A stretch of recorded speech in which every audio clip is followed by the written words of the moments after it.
Okay, get ready, because we're going to be diving into some pretty intense predictions about Donald Trump. Yeah. And his potential return to the White House. Yeah. Back in 2024. In 2024. And the global shockwaves that could send. Right. The crazy part is...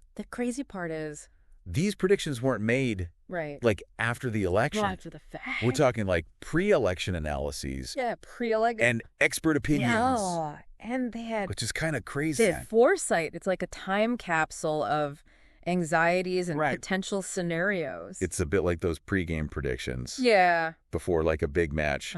Only this time. Right. The fate of the world is hanging in the balance. Exactly. We've got transcripts, audio clips, the works. The whole shebang. And our mission is to help you understand. Help you understand what this could mean. What this potential political earthquake could mean. Right. For everything. From the balance of power between nations to, how it might impact India's economy and even individual freedoms right here in the U.S. We're talking 60% tariffs on Chinese goods. A potential end to the Russia-Ukraine war brokered by Trump himself. And there's even whispers of a digital prison in the U.S. Oh, my God. A lot to unpack. There's a lot to unpack. So let's unpack this, starting with the geopolitical upheaval. Okay. The sources are pretty clear that Trump's foreign policy, absolutely, especially regarding Russia and China, would be a radical departure from Biden's. Absolutely. And the sources are packed with Trump's own words about his vision for these relationships. Interesting. He talks about China taking advantage and the need for fair trade deals, setting the stage for a dramatic power shift. Let's talk about the Russia-Ukraine war. Okay.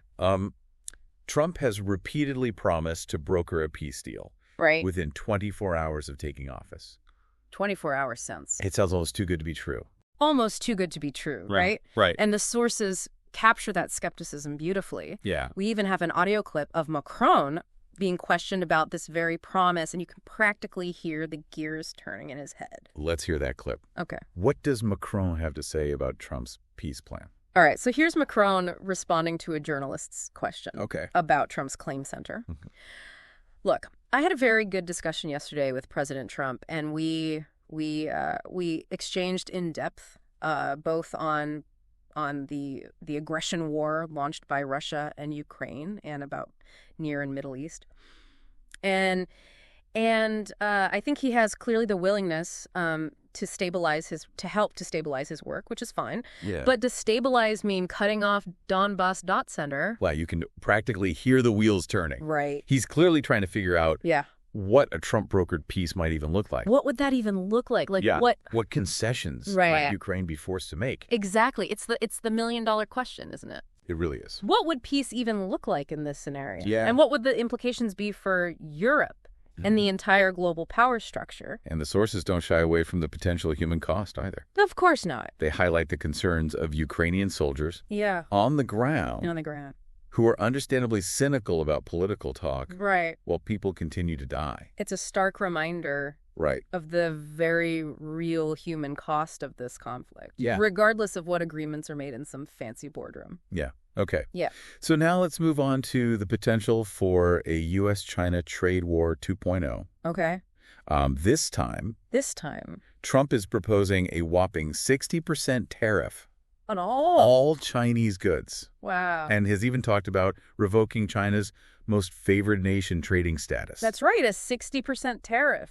60%. That's a seismic shift in the economic landscape. Yeah. I mean, imagine the ripple effects on prices for consumers, disruptions to supply chains, and the potential for slower economic growth for both countries and ultimately the world. So the U.S. and China might suffer. Potentially. But there's a potential silver lining for India. Okay. The sources suggest that India could actually benefit from this trade war. How so? By becoming the world's next manufacturing superpower. So like companies scrambling for alternatives to China, their eyes turning to India with its vast workforce and growing manufacturing capacity. Yeah. This could be India's moment to step up, attract foreign investment, and create millions of jobs. It's almost like a global game of musical chairs. It is. With India ready to grab the best seat in the house. Precisely. Of course, it's a complex situation with both opportunities and challenges for India, but the potential upside is enormous. Yeah, speaking of challenges, let's talk about Europe. Okay. The sources paint a picture of European leaders kind of huddled together, anxious about what a Trump presidency might mean for their future. Yeah. They call it the Trump trench. The Trump trench. A term that really captures that sense of foreboding. It perfectly encapsulates the unease and uncertainty that many European leaders feel about Trump's unpredictable and often confrontational approach to foreign policy. Yeah. They're on edge, wondering what his return could mean for their stability and alliances. We even see this contrast between Macron and Orban. Macron and Orban, yeah. Macron seems cautiously optimistic about finding common ground. Finding some common ground. While Orban is practically a Trump fanboy. Right. That difference of opinion highlights the potential for Trump's policies to exacerbate existing tensions and divisions within the EU. Right, it's like a crack in the foundation. Crack in the foundation. Just waiting to widen. Exactly. And then there's Germany. Oh, boy. One of the sources describes the collapse of the German government and the rise of the far-right AfD party. Yes. The direct consequence of Trump's victory. Hold on tight, because things are about to get really interesting in Germany. Really? Imagine this. The government collapses. And a far-right party, the AfD, starts gaining serious power. Oh, wow. The sources are saying this could be a direct result of Trump's victory. Wow. And it's a chilling example of how his policies could embolden extremist movements across Europe. It's a pretty unsettling thought. A very unsettling. We're talking about the very real possibility of democratic backsliding. Yeah. And a surge in nationalist sentiment. Nationalism on the rise. Across Europe. And this brings us to another fascinating aspect. Okay. The sources predict significant economic impacts on specific industries in India. Interesting. Some are poised to win big. Others are bracing for impact. Okay, so winners and losers. Winners and losers, exactly. Let's break it down, starting with the potential winners. Okay. I'm ready for some good news. Well, think about steel.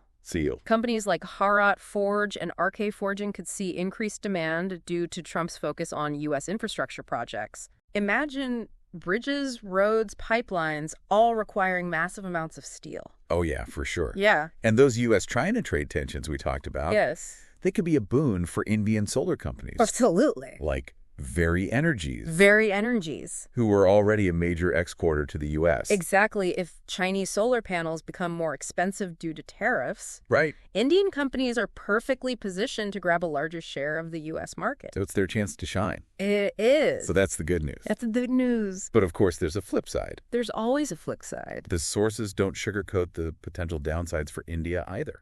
Right. The Indian IT sector, particularly those relying on the H-1B visa program, is facing a potential storm. So this is where things get a bit dicey for India's tech industry. It does. It all comes down to Trump's anti-immigration stance. Right. And his America First agenda. Yeah. Which could spell trouble for Indian companies sending workers to the U.S. And the data is there to back it up. Is there? During Trump's previous term, H-1B visa denials jumped from 10% in 2016 to a staggering 24% by 2018. Wow, that's a significant increase. That's a huge jump. Potentially leading to fewer opportunities for Indian tech workers in the U.S. Right, so fewer jobs. Fewer jobs. And a potential exodus of top talent. And an exodus of top talent. Seeking opportunities elsewhere. On the other hand, this could also lead to a surge in India's domestic tech sector. Oh, how so? Imagine those talented engineers staying in India, driving innovation and growth on their home turf.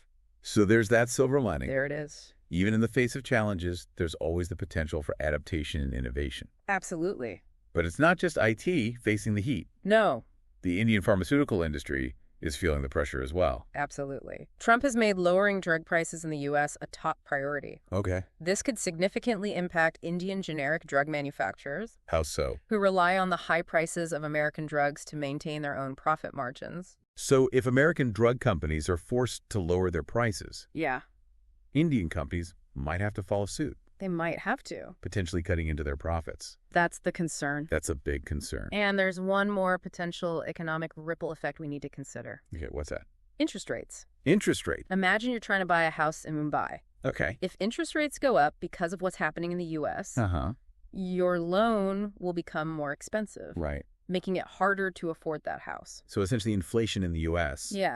Could lead to higher interest rates in India. Exact. Making it tougher for people to buy homes. Tougher for everything. Start businesses. Yeah. and just generally participate in the economy. It's a chain reaction. It is. It highlights how interconnected the global economy truly is. Right. And how decisions made in Washington can have a tangible impact on everyday life in Mumbai. We've covered a lot of ground here. We have. Potential wars ending. Potential trade wars starting. Right. Economic winners and losers. Political turmoil. It's enough to make your head spin. It's a whirlwind. It really is. Yeah. But there's one more prediction that really grabbed my attention. Okay. And it's a bit unsettling. Oh.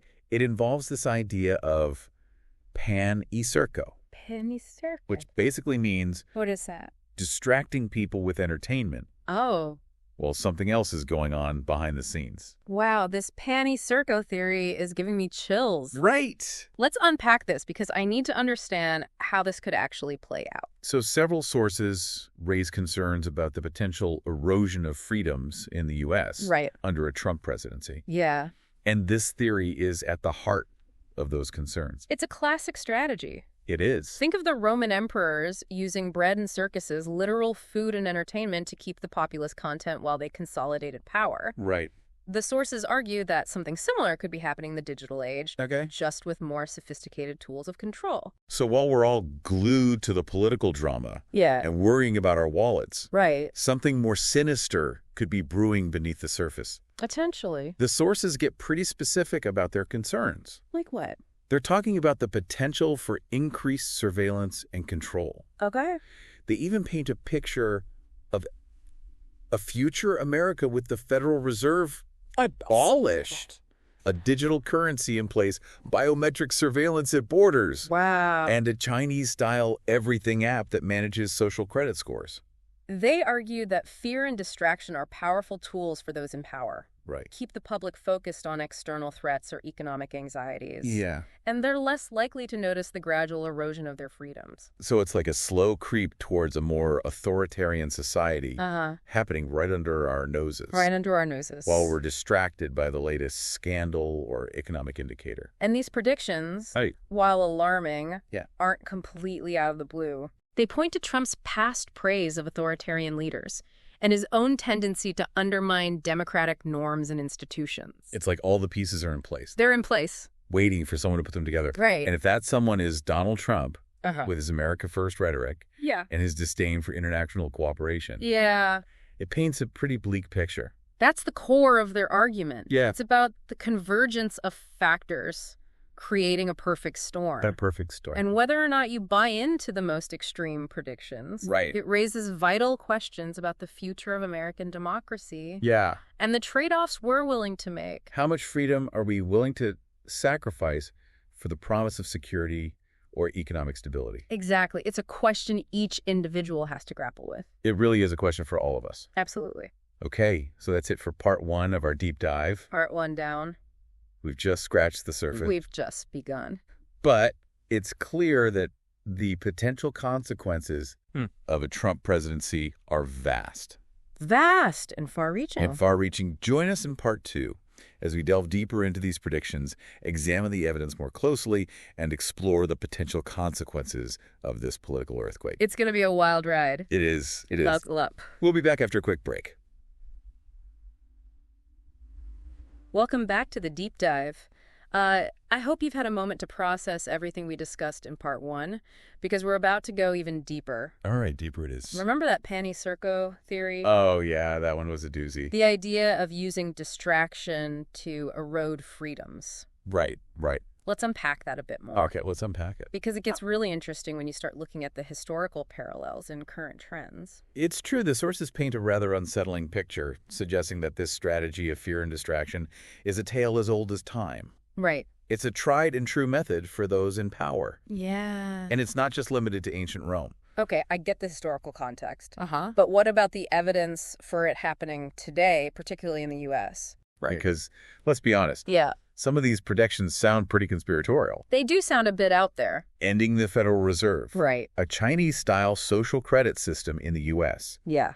That's a huge leap. It is a significant leap. Yeah. And it's important to be discerning consumers of information, especially in today's world. Right. The sources do offer some evidence though it's often circumstantial and requires careful interpretation. Okay. They point to Trump's own words and actions, particularly his praise for authoritarian leaders and his disregard for democratic norms. So it's not just about one specific policy or event, but rather a pattern of behavior. Right, a pattern of behavior. That suggests a willingness to concentrate power. Yeah. And erode checks and balances. Exactly. And then you add in the growing influence of surveillance technologies in the U.S. Oh, yeah, that's right. Think about facial recognition software, data collection by tech giants, the increasing reliance on digital identification. The sources argue that these trends, coupled with a Trump presidency, could create a slippery slope toward a more authoritarian society. It's like all the pieces are in place. All the pieces are in place. Waiting for someone to put them together. Waiting to be assembled. And if that someone is Donald Trump. Yeah. With his America First rhetoric. Right. And his disdain for international cooperation. Right. It paints a pretty bleak picture. That's the core of their argument. It's about the convergence of factors creating a perfect storm. A perfect storm. And whether or not you buy into the most extreme predictions, it raises vital questions about the future of American democracy and the trade-offs we're willing to make. That's right. Yeah. How much freedom are we willing to sacrifice for the promise of security or economic stability? Exactly. It's a question we all have to grapple with. It's a question for all of us. Absolutely. Okay. Let's shift gears a bit. Okay. And zoom back in on India. Back to India. We talked about the potential economic winners and losers. But what does this all mean for the average Indian citizen? Yeah. What are the tangible everyday impacts? It's crucial to connect these global events to individual lives. Right. For many Indians, the potential impacts are a mixed bag, a real seesaw of possibilities. Okay. Let's start with the potential downsides. Okay. The sources are pretty clear about the challenges facing the Indian IT sector. Okay. Particularly those reliant on the H-1B visa program. Yeah, if those visa restrictions tighten, it could mean job losses. Good. For Indian tech workers in the U.S. Yeah. And a ripple effect on families and communities that rely on those incomes. Imagine those workers forced to return to India facing a competitive job market and potentially lower wages. Right. It's a scenario that could have a significant impact on their quality of life. It would. And it's not just about job losses. What else? The sources also highlight the potential for increased competition for the remaining jobs as companies become more selective about who they hire. So a smaller pool of jobs? A smaller pool. And more competition for those jobs. More competition, exactly. That's a recipe for economic hardship for many Indian tech workers. It's a tough situation. It is. And this could trigger a brain drain within India itself. How so? Imagine the most talented engineers facing limited opportunities at home, seeking opportunities abroad. Right. Going somewhere else. It could leave a gap in India's domestic tech sector. That's a pretty bleak outlook for a sector that has been a major driver of India's economic growth. It is a concern. It is. Yeah. But what about the potential upsides? Right. We talked about the opportunities in manufacturing and solar energy. What would those gains look like on the ground? Well, if India manages to capitalize on the U.S.-China trade war, you could see a boom in manufacturing hubs across the country. Okay. Think bustling factories, creating jobs and generating income for millions of Indians. That's the kind of positive impact that could uplift entire communities. Absolutely. And in the solar industry. In the solar industry. Yeah. You could see vast solar farms dotting the Indian landscape, providing clean energy and reducing reliance on fossil fuels. Okay. This could create jobs in manufacturing, installation, and maintenance, driving a green energy revolution in India. It's a powerful image. India at the forefront of a sustainable future. It's an exciting possibility. But it's important to remember that all of this is contingent on India seizing those opportunities. Yes. Navigating the geopolitical complexities. And ensuring that the benefits trickle down to the everyday citizen. Absolutely. And that brings us to another crucial point. Okay, what's that? These global shifts require individuals to be more adaptable and proactive. Okay. We can't just be passive observers. Right, we have to be informed, adaptable. Informed, adaptable. And ready to pivot in a world where the landscape can change overnight. The landscape can change quickly. It really can. We can't just sit back and wait for the pieces to fall into place. Right. Exactly. And that's where knowledge becomes power. Knowledge is power. The more we understand about these complex forces at play, Right. the better equipped we are to make informed decisions for ourselves, our families, and our communities. It's like we're all in this boat together navigating a stormy sea. We are! And the more informed we are, The better informed we are. the better we can steer the course. That's a great analogy. That's what makes me optimistic. Me too. An informed citizenry is the foundation of a strong and resilient society. Couldn't agree more. So, to our listener, I say this. Yes. Keep questioning. Keep exploring. Keep exploring. Keep engaging with the world around you. Yeah, engage with the world. The future may be uncertain, but we can face it with courage and wisdom if we do it together. Well said. And that's what makes me optimistic. An informed citizenry is the foundation of a strong and resilient society. So to our listener, I say this. Keep questioning. Keep exploring. Keep engaging with the world around you. The future may be uncertain, but we can face it with courage and wisdom if we do it together. Welcome back to the final part of our deep dive. We've covered a lot of ground, from immediate impacts to anxieties about the future. But now let's take a step back. Okay. And look at the bigger picture, the long game. The long game. What are the ripple effects that might not be felt for years, even decades to come? That's where things get really interesting. Okay. The sources we've examined, Yeah. they go beyond the headlines to explore the potential long-term consequences Okay. of a Trump presidency. And they're pretty profound. Hit me with the big picture. Okay. What are the most significant long-term trends or shifts that these sources predict? All right. I'm ready for the grand finale. Grand finale. Okay, well, one of the most consistent themes Yeah. is a potential decline in American global leadership. Okay. The U.S. has been the dominant global power for decades, Right. but that could change, Yeah. leading to a more multipolar world order.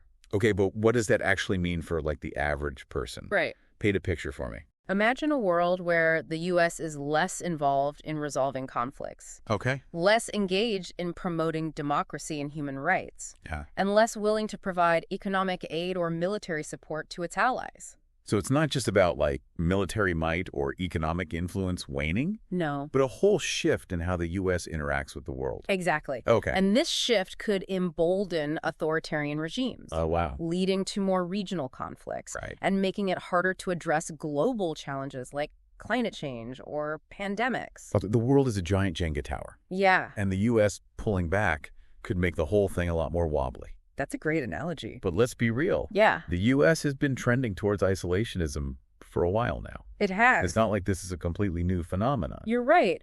But the sources argue that a Trump presidency could significantly accelerate this trend. Okay. They point to his America First rhetoric Right. and his skepticism of international institutions like NATO and the UN. It's almost like he sees the world as a zero-sum game, Mm-hmm.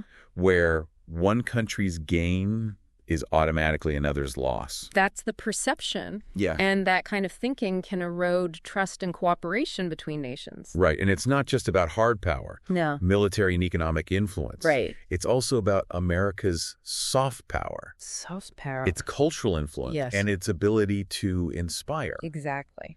So if the U.S. is seen as less of a beacon of democracy and freedom, Yeah, it could lose its appeal, it could. making it harder to attract talent, investment, Right. and support from other countries. Precisely. It's a domino effect. It is. The U.S. retreats, its soft power wanes, and its global leadership erodes. Right. And in that void, other powers like China might step in, creating a more unstable and unpredictable world. It's like a power vacuum, A power vacuum. waiting to be filled. Waiting to be filled. Exactly. Okay, so the U.S. might be taking a step back, but what about the impact on individual countries? Right. Let's circle back to India. Back to India. For India, a Trump presidency could further complicate its relationship with China.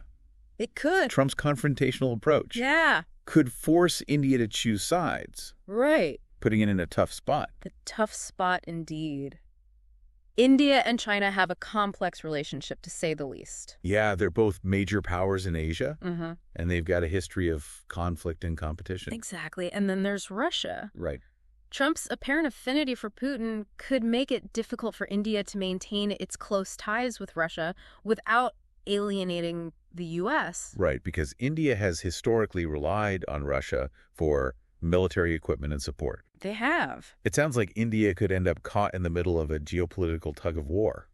It's a possibility. between the U.S., China, and Russia. It's a real possibility, and one that will require some serious diplomatic maneuvering on India's part. Right. They'll need to find a way to balance their interests and relationships without getting pulled too far in any one direction. It's like walking a tightrope. It is. And the stakes are incredibly high. They are. We've covered a lot in this deep dive. We have. And it's clear that a potential Trump presidency could have significant and far-reaching consequences. Yeah. Not just in the immediate future, Right. but for years to come. And the key takeaway. What's that? We live in a complex and uncertain world. We do. The old rules are changing, Yeah. and the future is more unpredictable than ever.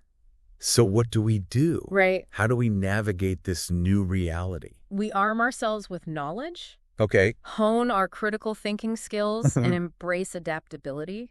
Knowledge, critical thinking, adaptability. Those are the tools. I love that. We need to navigate this brave new world. And I think our listener is well on their way. I think so, too. They've stuck with us through this deep dive, They have. absorbed a ton of information, Absolutely. and wrestled with some pretty challenging ideas. That's what gives me hope. Because an informed citizenry is the foundation of a strong and resilient society. So, to our listener, I say this. Keep asking questions. Keep seeking out information. Keep engaging with the world around you. The future may be uncertain, but we can face it with courage and wisdom if we do it together. Well said. And on that note, it's time to wrap up this deep dive. We've journeyed from the immediate impacts of a potential Trump return to the long-term consequences for the global order. It's been quite a ride. It has been a journey. We've explored complex geopolitical shifts, economic uncertainties, and even the potential threats to individual freedoms. It's a lot to process. It is. But I hope you found it valuable. I hope so too. And remember, the conversation doesn't end here. It doesn't. Keep exploring these topics. Yes. Challenge your assumptions. Challenge those assumptions. And share what you've learned. Share that knowledge. Because the more we understand the world, The more we understand. the better equipped we are to shape a brighter future. Absolutely. Thanks for joining us on the Deep Dive.